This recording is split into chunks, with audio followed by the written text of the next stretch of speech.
पेशावर में धमाके के बाद फजा सोगवार, 20 शहदा की नमाज जनाजा अदा। कूचर रिसालदार की मस्जिद में नमाज जुम्मा के दौरान खुदकुश धमाके में 2 पुलिस एहलकारों और इमाम समेत 57 नमाजी शहीद, 198 जख्मी हुए। वजीर आजम इमरान खान ने कहा है कि दहशतगर्द कहां से आए, तमाम मालूमात मौजूद है, पूरी ताकत के साथ उनका पीछा कर रहे हैं, तफ्तीश को खुद मॉनिटर कर रहा हूं, मुकदमा अब तक दर्ज ना हुआ।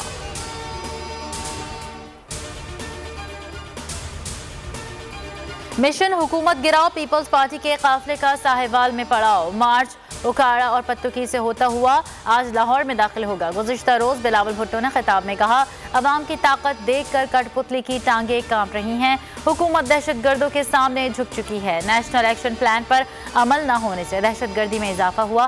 खानेवाल में आसफा भुट्टो चेहरे पर ड्रोन लगने से जख्मी।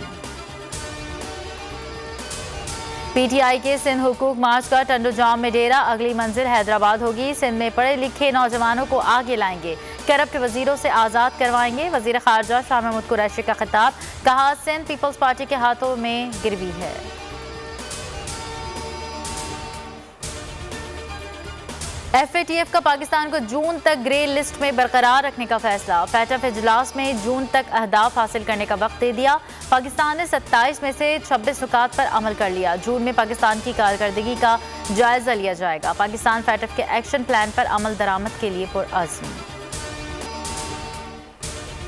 मुल्क में 24 घंटे के दौरान कोरोना से मजीद 11 अमवात और 796 नए मरीज रिपोर्ट। गुज़िश्ता रोज 37,785 टेस्ट किए गए। मस्बत केसेस की शरह 2.10% रही।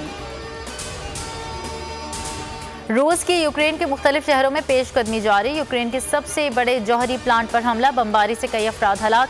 रूसी फौज ने मारियोपोल की बंदरगाह का मुहासरा कर लिया। नेटो का रूस पर क्लस्टर बम के इस्तेमाल का इल्जाम।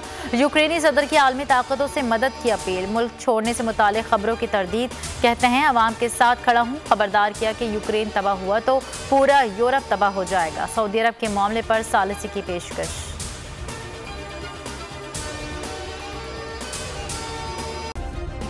सब्सक्राइब करें और बेल दबाएं ताकि कोई खबर रह न जाए।